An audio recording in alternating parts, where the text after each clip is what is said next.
दोस्तों, भारत और पाकिस्तान में इन दिनों एक तुर्की ड्रामा सीरीज़, एक प्रोपेगेंडा सीरीज़ अर्तुगरुल बहुत ही ज़्यादा लोकप्रिय हो चली है। माना जाता है कि इसने सफलता के सारे रिकॉर्ड तोड़ दिए हैं। तो आइए देखते हैं क्या है ये ड्रामा सीरीज़ और इसकी सफलता का राज क्या है। लॉकडाउन के दौरान दोनों ही मुल्कों की सरकारों ने अपनी अपनी जनता से अपील की कि वो घरों तक महदूद रहें, बाहर ना निकलें। और इसी दौरान दूरदर्शन ने कुछ पुराने ड्रामास, कुछ पुराने सीरियल्स को दोबारा पुनर्प्रसारित किया, जिसमें रामायण और महाभारत भी शामिल थे। हिंदुस्तान में ही नहीं, सरहद के उस पार भी पाकिस्तान में रामायण और महाभारत जैसे सीरियल बड़े चाव से देखे जा रहे थे। इसके चलते वहाँ पे कई लोगों ने इस पर एतराज़ जताया। उन्होंने कहा, हम अपने बच्चों को, एक इस्लामिक मुल्क में अपने बच्चों को क्या वैल्यूज़, क्या कल्चर दिखा रहे हैं। इसके बाद पाकिस्तानी प्रधानमंत्री इमरान खान ने एक तुर्की ड्रामा सीरीज़ अर्तुगरुल, जो कि टर्की में 6 साल से चल रही थी, उसको उर्दू में डब करके पाक टीवी पर, PTV पर रिलीज़ कराया। और इसके साथ ही उन्होंने आवाम से अपील की कि इसको बड़ी मात्रा में देखें, जिससे उनको इस्लामिक वैल्यूज़ और इस्लामिक कल्चर के बारे में ज़्यादा से ज़्यादा मालूमात हो सके। उनकी अपील का असर हुआ और कुछ ही दिनों में ये ड्रामा सीरीज़ पूरे पाकिस्तान पर जैसे छा गई। और बहुत ही जल्दी सरहद के इस पार हिंदुस्तानी मुसलमानों में भी इसको बड़ी मात्रा में देखा जाने लगा। यहाँ तक कि कश्मीर से आई हुई रिपोर्ट्स के अनुसार वहाँ जो नवजात शिशु हैं, उनमें से आधों के नाम अर्तुगरुल रखे जा रहे हैं। तो कौन था ये अर्तुगरुल? इसके लिए हमें इतिहास में थोड़ा पीछे जाना होगा।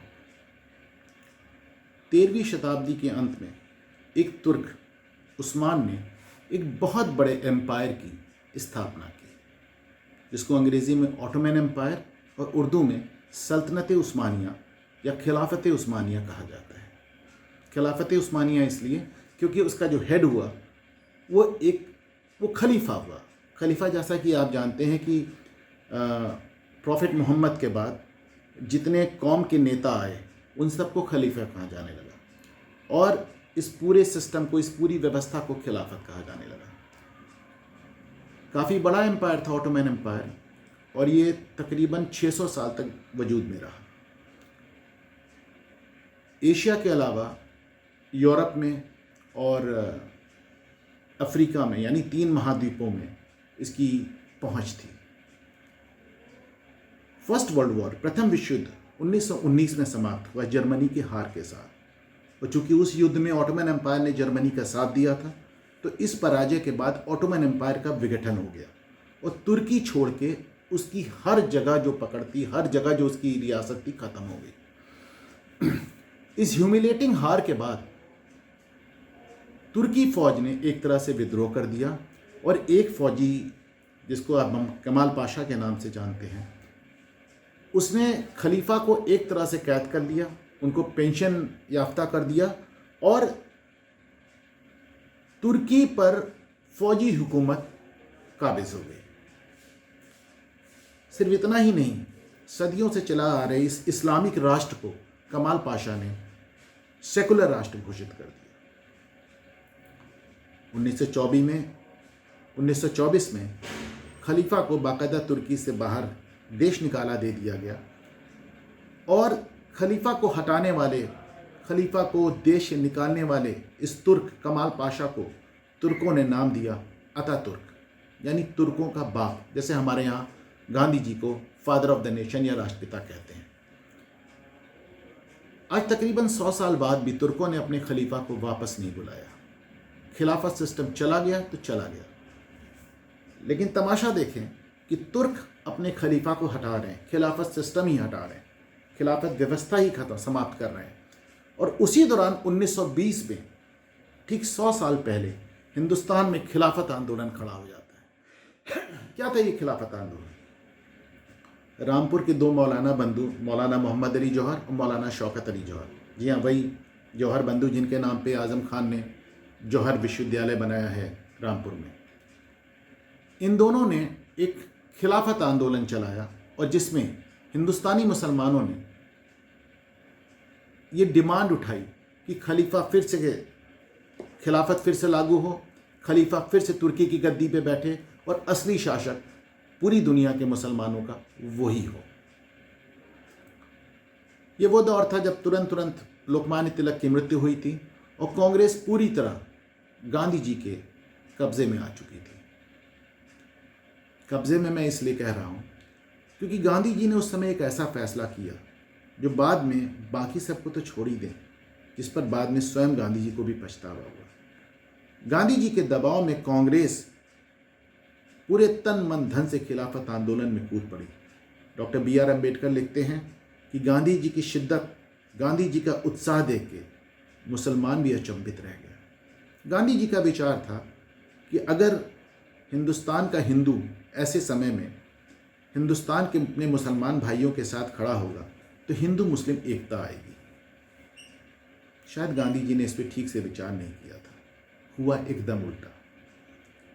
इस आंदोलन के दौरान गांधी जी, कांग्रेस और इस आंदोलन के नेता हिंदुस्तानी मुसलमानों को ये समझाने में कामयाब रहे कि तुम्हारा धार्मिक और तुम्हारा राजनीतिक नेतृत्व हिंदुस्तान में ना होकर हजारों मील दूर तुर्की में।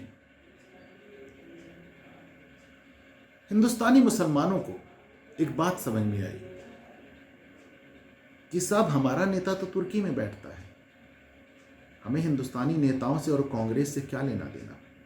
याद रहे कि तब तक पाकिस्तान की कोई डिमांड नहीं उठी थी, लेकिन खिलाफत आंदोलन के 27 साल के अंदर पाकिस्तान वजूद में आ गया। ये गांधी की ऐतिहासिक भूल थी।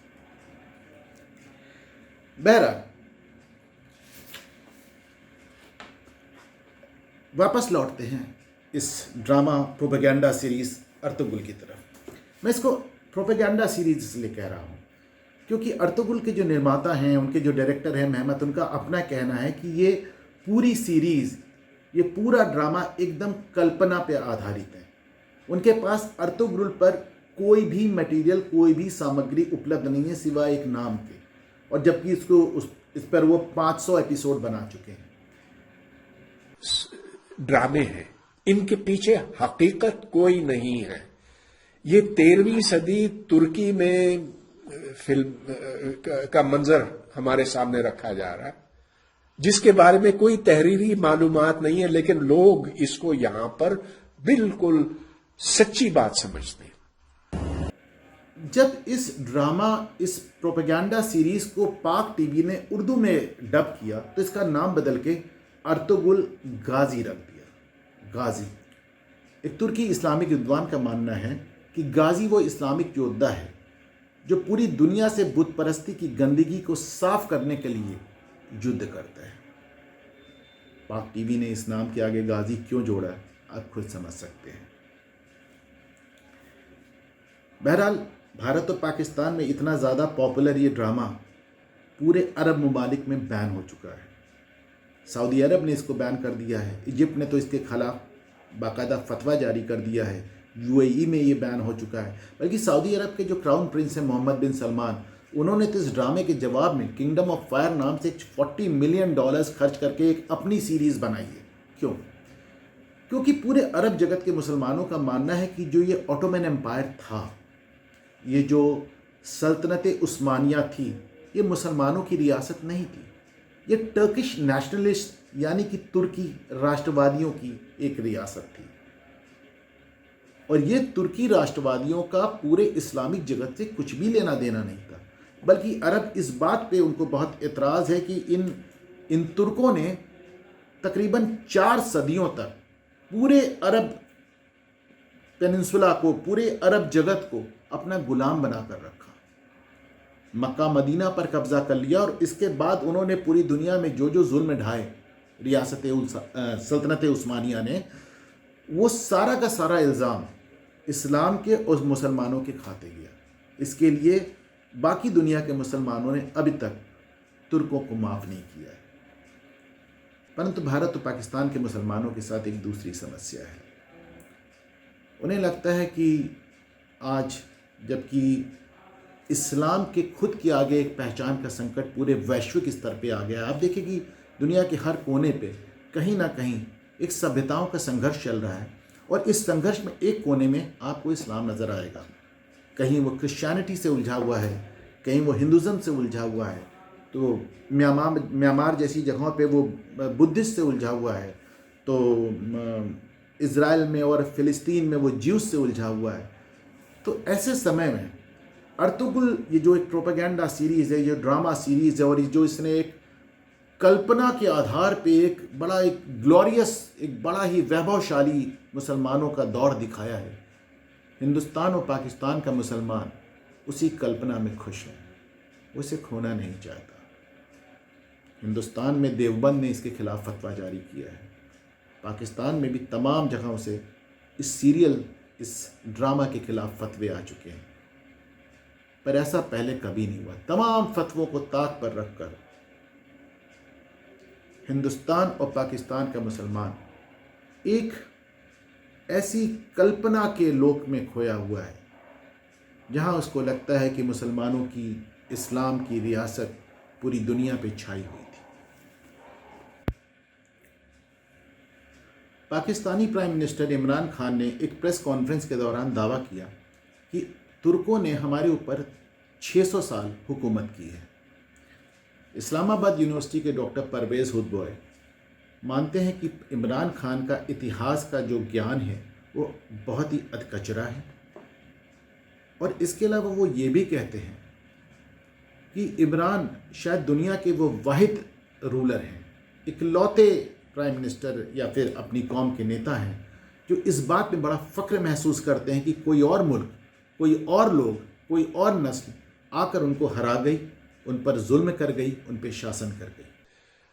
अब इमरान खान साहब ने कहा कि बहुत फख्र से कहा कि तुर्कों ने हम पर राज किया था 600 साल तक। अब ये भी एक मनगढ़ंत बात है, ये गलत बात है। ऐसी कहां तुर्कों ने हम पर राज किया था।